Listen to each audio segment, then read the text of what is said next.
This is the Hollyland Lark M2 wireless lavalier microphone. At ang masasabi ko lang sa mic na to, I was so disappointed. But, in a good way.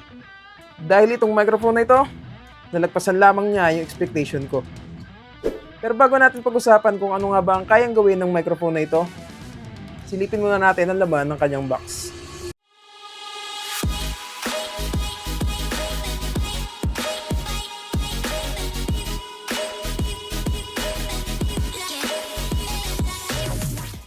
So mga kabady, ito na yung kanyang box at i-open natin to. So pag open mo ng box, ito yung bubungad sa'yo. Meron ditong maliit na box at ang laman nito ay ilang mga documentation slip, yung kanyang user manual at sticker. So mamaya natin pag-usapan yan, tabi lang muna natin yan. And then meron din ditong packing list. So nakalista dito kung ano yung laman ng kanyang box. And then ito na mismo yung Hollyland Lark na microphone natin. Yan, so i-set aside ulit natin yan. And then meron pa dito isa pang compartment. At ang laman nito ay yung kanyang pouch. At ang laman ng kanyang pouch ay itong dalawang magnetic clip. Meron din ditong windscreen, 2 piraso din. And then meron din ditong charging cable na USB Type A to USB Type C. So kapag magcha-charge tayo, ito yung gagamitin natin. Tapos meron din ditong lanyard na pwede natin isuot. So mamaya ipapaliwanag ko sa inyo para saan ba to, kung paano gamitin itong mga accessories na to. Okay, so ibalik muna natin to dito guys. And then rekta na tayo dito sa mismong microphone natin. So ito na yung mismong Hollyland Lark M2 natin guys. At kung makikita nyo, sobrang quality, ganda ng pagkaka-build nitong charging case niya. Okay, so matte finish siya. Ang ganda ng combination nitong parang beige or cream color na to dito sa mismong black or matte black na charging case natin. So ito na yung LED indicator natin guys. So apat yan. Meaning 25% bawat ilaw dito. Ito, I think 75% pa yung battery niya. And then pag inopen mo siya, dito nakalagay yung kanyang receiver, USB Type-C receiver. By the way, ang kinuha ko is yung USB Type-C na version nitong Lark M2. Kasi wala naman tayong camera, cellphone lang yung ginagamit natin. So mas practical na ito yung gamitin natin. Pero kung kaya naman ng budget nyo, mas maganda na yung combo version na lang yung bilhin nyo kasi mas maraming option na pwedeng gawin doon. Okay, so ito yung kanya mismong transmitter, ito yung mismong mic natin guys. So napakaliit lang niya. So kung makikita nyo, meron ditong Hollyland na name and then ito yung kanyang pinaka-logo. Tapos ito naman yung kanyang charging port na USB Type-C. So itong mic na to is napakaraming paraan niya para gamitin or para isuot. Okay, so unang-una na lang is itong magnet. May magnet dito sa likod guys. Tanggalin natin yung magnet. Yan. So ito yung magnet niya guys. Lalagay mo lang dito sa likod. Tapos yan. Ididikit mo lang siya na ganyan. Parang accessories lang siya sa damit natin guys. Parang botones lang siya. So ito naman yung pangalawang way natin para gamitin itong mic na to.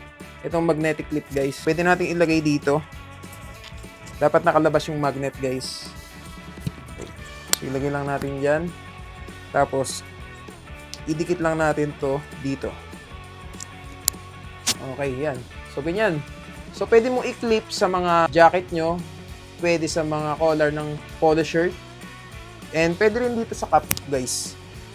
Okay, so ilagay nyo lang dyan sa cup. Tapos idikit nyo ganyan. Ayan. So pwede nyo siyang gamitin sa ganitong paraan.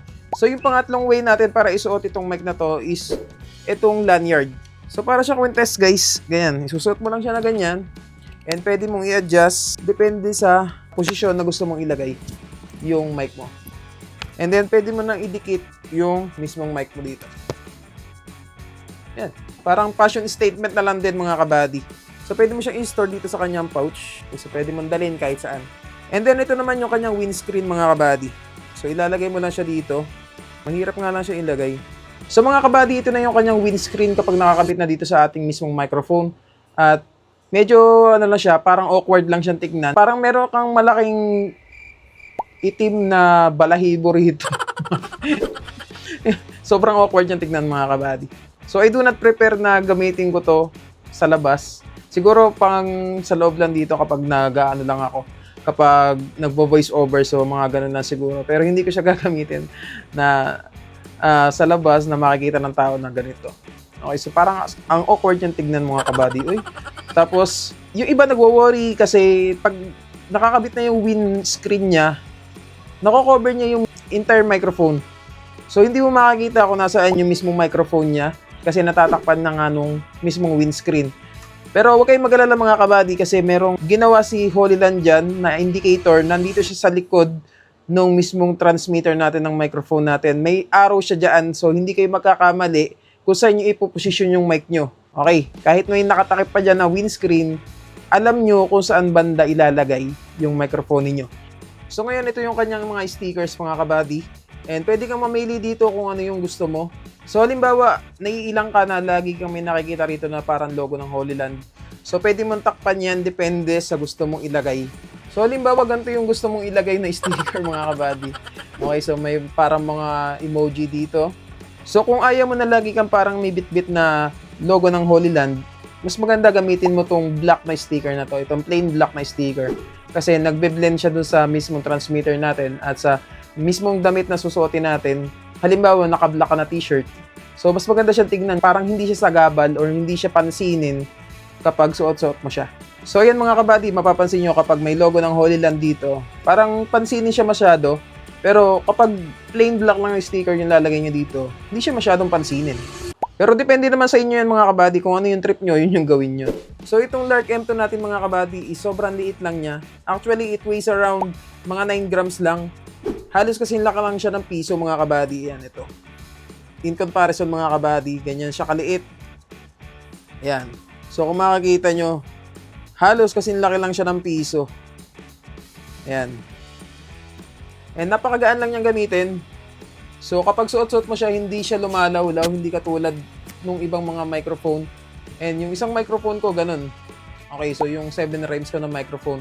Kapag suot-suot ko siya is nakaklip siya dito. So, lumalawlaw na ganun. Hindi ka tulad dito, parang button size lang siya. Yan.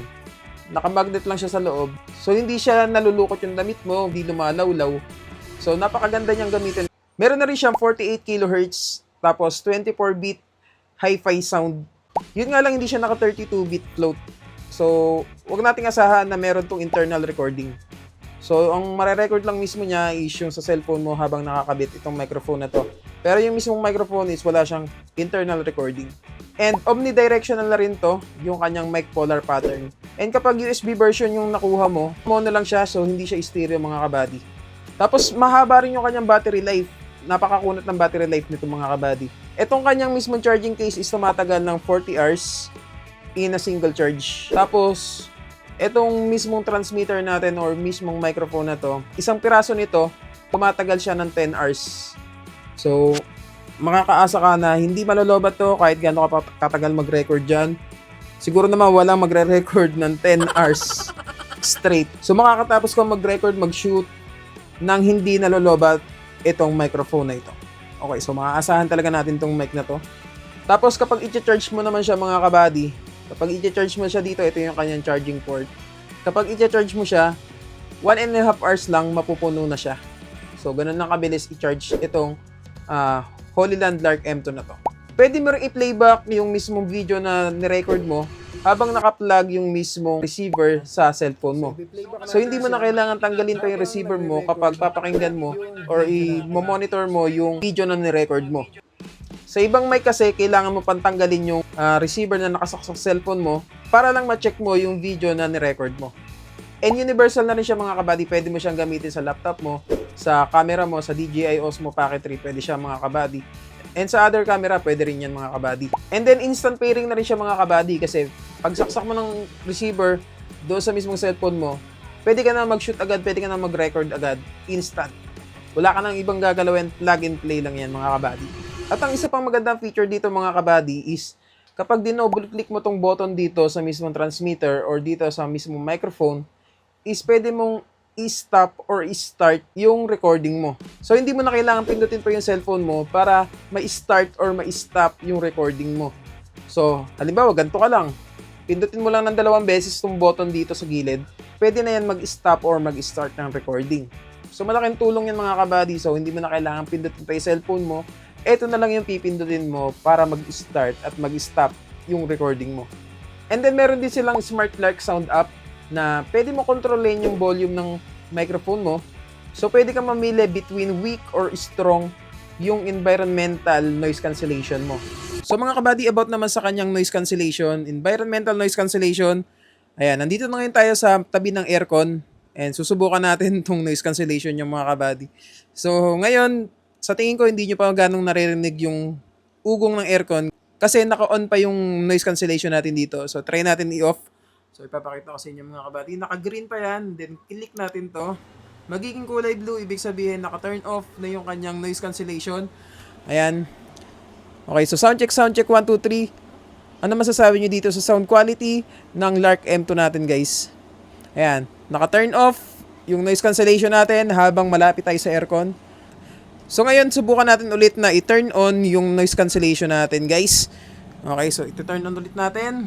Ayan, so ito-turn on ulit natin to guys. Ayan, nakakulay green na ulit. Ibig sabihin, active na ulit yung kanyang noise cancellation. Okay, so sound check 1, 2, 3. Ano masasabi niyo dito sa audio quality nitong Lark M2 natin guys? Sa tabi ng aircon. So ngayon mga kabady, nandito tayo sa labas para mag-range test. Okay, susubukan natin yung audio quality nito kung gaano nga pa kalayo yung maaabot nito. So ang sabi ng Holy Land is aabot daw ng 300 meters or 10,000 steps yung maaabot nitong Holy Land Lark M2 na to. Okay, so ngayon susubukan natin. So mga kabady, ganito yung audio quality natin kapag wala pa tayong gamit na microphone. And built-in microphone lang ng cellphone natin yung gamit natin ngayon. And tatry natin lumayo, tignan natin kung maririnig nyo pa ako. So lumakbang ako palayo, naririnig nyo pa ba ako mga kabady? And ngayon gagamitin na natin itong Holy Land Lark M2 na microphone. Tingnan natin kung ano yung pagbabago nito. Okay, so isalpak lang natin to dito. And then ito, kakabit lang natin to dito. Hello, sound check 1, 2, 3. Kumusta yung audio natin ngayon mga kabady? So mga kabady, ito yung audio quality ng Holy Land Lark M2 kapag hindi pa naka-turn on yung environmental noise cancellation. Okay, so yan, may dumaan tricycle mga kabady. So ito naman yung audio quality natin kapag tinurn on natin yung environmental noise cancellation. I-click lang natin tong yellow button dito. Okay, so sana makikita nyo. Ayan. So naka-turn on na yung ENC natin or yung environmental noise cancellation. And kumusta yung audio quality natin? Hello, sound check 1, 2, 3. Kumusta yung audio quality natin mga kabady? This is the Holy Land Lark M2 wireless lavalier microphone. Okay, so ito-turn off ulit natin yung ENC niya, yung noise cancellation. And tignan niyo kung ano yung pagbabago. Ayan, may dumaan tricycle mga kabady. So kumusta yung audio quality natin kapag naka-turn off yung noise cancellation niya? Okay, so mga kabady, try kong lumayo mga kabady kahit mga ilang steps, siguro mga 20 steps. Tignan natin kung maririnig nyo pa ako. Okay, so try natin lumayo. 1, 2, 3, 4, 5, 6, 7, 8, 9, 10, 11, 12, 13, 14, 15, 16, 17, 18, 19, 20. Ayan, so 20 steps mula sa camera natin. Okay, so kumusta yung audio quality natin mga kabady? Tatry kong tumalikod, tignan nyo kung ano yung audio quality natin. Okay, susubukan ko pang umatras, susubukan ko pang lumayo, and I hope na naririnig nyo pa ako mga kabady. So siguro nasa 40 steps na tayo mula sa camera natin, and kumusta yung audio quality natin mga kabady? Ayan, nandito na ulit tayo, 1 meter away from the camera. Ayan, kumusta yung audio quality natin? And ngayon, susubukan na natin yung noise cancellation habang lumalakad tayo palayo. Okay, so i-turn on lang natin yung active noise cancellation nito or yung environmental noise cancellation. Okay, so i-click lang natin itong yellow button dito sa gilid. Ayan, naka-turn on na yung noise cancellation natin mga kabady. Yan, may dumaan tricycle. Okay, so kumusta? Naririnig nyo ba yung mga background noise dito? So ngayon, susubukan natin lumayo mga 20 steps palayo dito sa camera natin and titignan natin kung ano yung sound quality natin, yung audio quality natin kapag naka-turn on yung active noise cancellation or yung environmental noise cancellation nitong Holy Land Lark M2. Okay, so try natin lumayo mga 20 steps. Nasa 20 steps na tayo mga kabady, and kumusta yung audio quality natin? Naririnig nyo ba yung mga background noise dito sa paligid natin? And tatry pa natin lumayo mga kabady and iikot tayo. Ayan, so kumusta yung audio quality natin kapag umiikot tayo? Okay, so nagda-drop ba yung audio natin? Kumusta yung audio quality natin mga kabady? I hope na maganda yung audio quality na napoprovide nitong Holy Land Lark M2. Okay, medyo nakakapagod mga kabady. Ayan, so kumusta? Ano sa tingin nyo yung masasabi nyo dito sa Holy Land Lark M2 na microphone na ito? So ngayon balik na tayo sa studio natin mga kabady. Okay. So guys, what do you think about this microphone? Itong Holy Landmark M2 na wireless microphone natin guys. Ano masasabi nyo? Maganda ba yung sound quality? So, paki-comment na lang dyan sa comment section mga kabady. And then, kung bago ka pa na sa ating channel at gusto mo yung mga ganitong klaseng content, paki-like yung video at paki-subscribe na rin yung ating channel. At syempre, paki-click yung maliit na bell icon dyan sa baba para lagi kang manonotify sa mga bagong video na i-upload ko. So guys, I hope you enjoyed this video and see you on the next vlog. So once again, this is Trix Body Page. God bless everyone and peace out.